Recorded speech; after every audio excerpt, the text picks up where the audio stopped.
You know, a lot of people are struggling with the culture shift that is happening around the hip hop community. I'll say that. I won't include the black community as a whole, but just the hip hop community. A lot of the legends are either falling or about to fall. A lot of people are getting their ninja wake up call. Shout out to Lil Wayne. And in the next coming months and probably couple years, there will be some difficulty for some fans and artists to adjust to what Kendrick Lamar has dubbed watching the party officially come to its end. Let's get into it.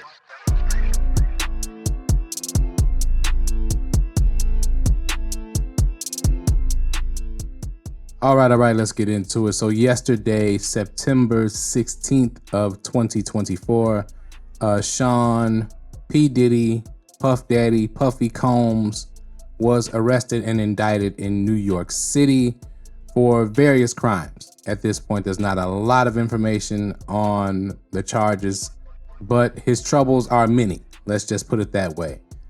First, I'm going to run through a quick timeline to set the scene of what I want to talk about. And how did this all start with Diddy being in trouble like he is, and that leading to the shift that is happening in hip hop, right, in 2024, and really in entertainment culture, period. But let's start with Diddy. Now, I think Diddy's troubles start in 2019. What happens in 2019? Well, in 2019, a man by the name of Keefy D starts to do interviews on Vlad TV on YouTube. And I think the other channel he would do interviews with was The Art of Dialogue. I'm not sure about that. But I think that's when Diddy's trouble started, because his name started to come up over and over again as this man started to speak about Tupac's murder and bring Diddy's name into it over and over and over again. Now, if you pay attention to guests that appear on Vlad TV, if they have any kind of criminal dealings, normally indictments follow, or some sort of legal action follows their appearances on that platform. So take that for what you will, right? You know, shout out to snitching on yourself. But okay, let's go through the timeline right quick. All right, in 2022, it was a big year for P. Diddy as he received Lifetime Achievement Awards at the BET Awards, at the MTV Video Music Awards. He signs a record deal with Motown Records, and in 2023, he starts working on the Love album, during which time he also filed a lawsuit against his partner in the spirits and alcohol business, Diageo. I'm pretty sure that's how you pronounce that. Also in September, now the album was released on September 15th. Now on September 7th, Diageo lost a motion to dismiss the case, and they eventually reached a settlement in January of 2017. In the meantime, back in September again, Puff Daddy released the publishing back to some of the bad boy artists, those that are still with us, in my opinion, in promotion for that Love album. Now, in November of 2023, again, this is while he's still in court with Diageo before the settlement in January of 2024, lawsuits start to rain down on the rapper's head, first starting with Cassie Ventura, who on November 16th brings a lawsuit against Diddy, which he settles the next day, November 17th. But then the lawsuits do not stop. There were plenty of lawsuits in December. Lil Rod, a producer for Diddy, in February of 2024, launched a lawsuit against Diddy, against Lucian Grange, against Motown Records, Universal Records, and a host of other parties. Now, this was for wages and money owed to Lil Rod for producing on the Love album. Now, he would also file a lawsuit against Diddy for abuse, that he lived with Diddy from 2022 through 2023, recording that Love album. Now, Diddy was raided by the FBI. His homes were raided by the FBI on March 25th of this year, 3 months after coming to a settlement, or winning a settlement, however you want to look at it, against Diageo for the lawsuit he launched against the alcohol maker. Now, 5 days before the raids on Diddy's house, the song Like That by Future Metro Boomin, featuring Kendrick Lamar, was released. We'll get to that a little bit later.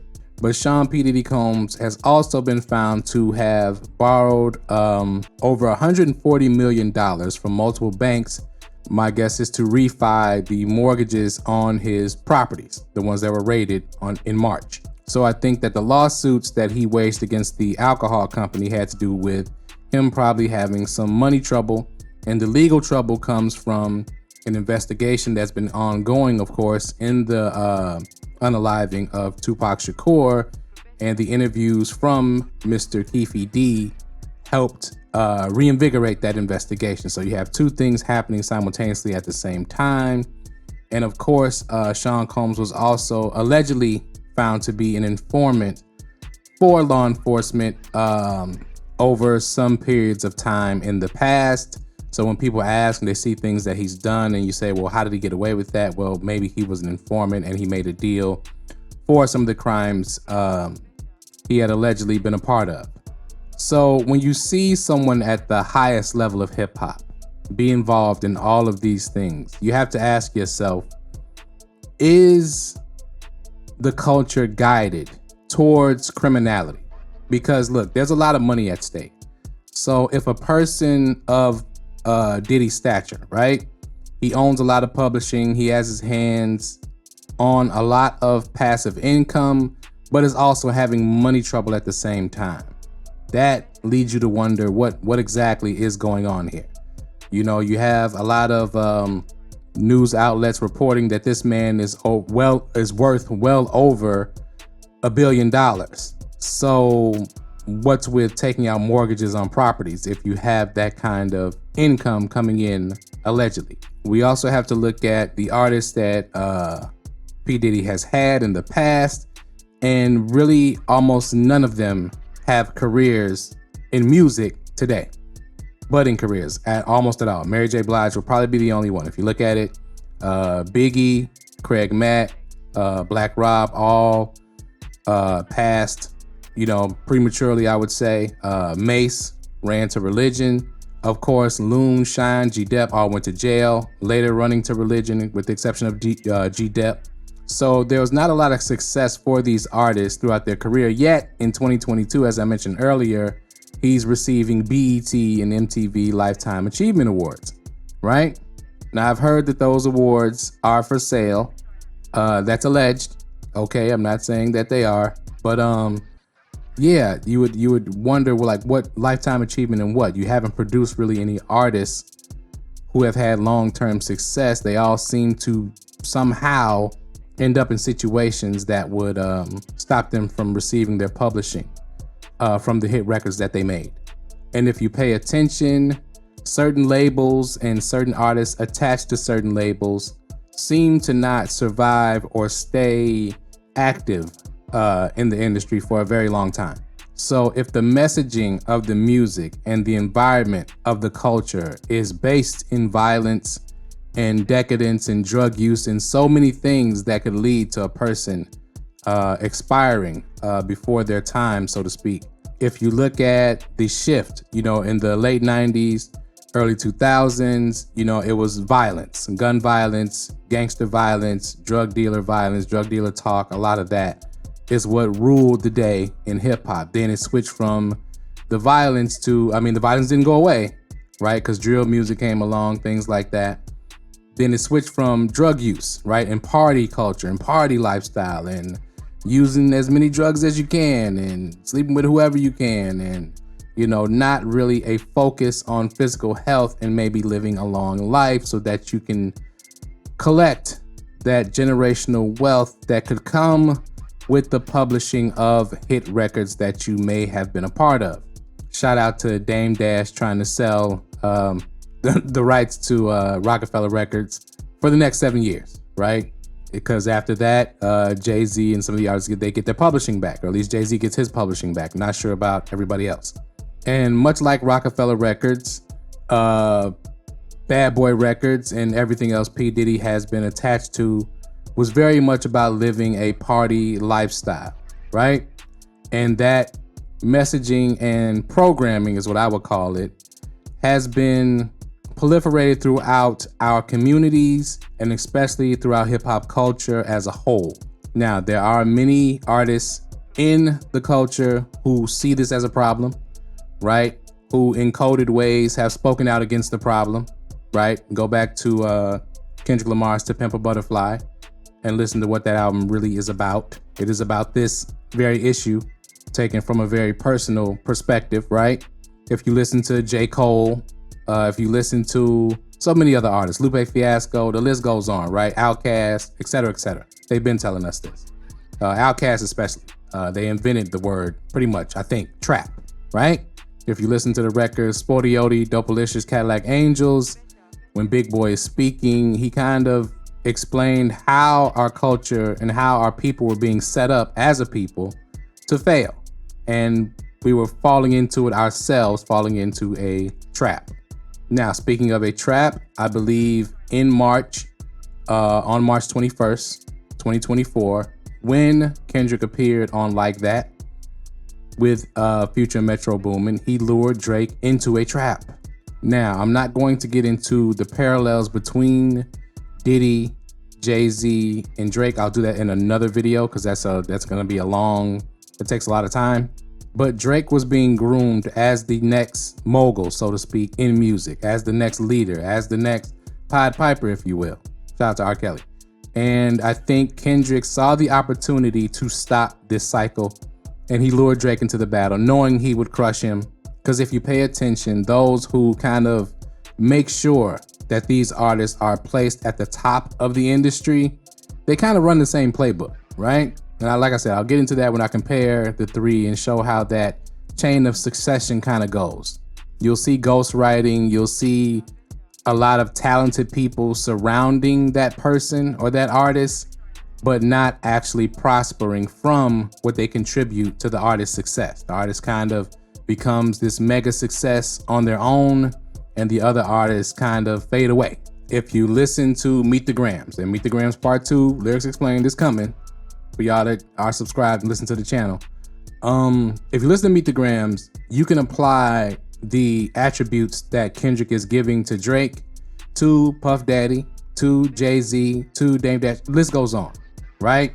To most of the top music people, music moguls, you can apply those attributes and allegations of decadence, of double dealing, of just being a not good person, right? And borderline criminal in some cases, to those who rise to and sit at the top of the music industry. Now, nobody's perfect. Everybody makes mistakes. I'm not saying that these guys, most of them come into a lot of money when they're young. So I'm not saying that they're all, these terrible people who are beyond improvement, growth, and maturity. But at the same time, if we use P. Diddy as an example, he's been accused of and been able to get away with a whole lot. So now the spotlight turns on the likes of Jay-Z, on the likes of Baby from Cash Money, on the likes of on the likes of Drake, of course, due to the battle. So the question now becomes, with the distraction of the party going away, because the party has served as a distraction, the Instagram model, the et cetera, that has served as a distraction to everyone. With that dying down and going away, and now the artistry takes the forefront as it should in music. I can't just take a random kid off the street and have him and mumble on records and sound, make nonsensical music. So with that being out of the way, how much progress can the community make? If you look at just the pop out concert, right?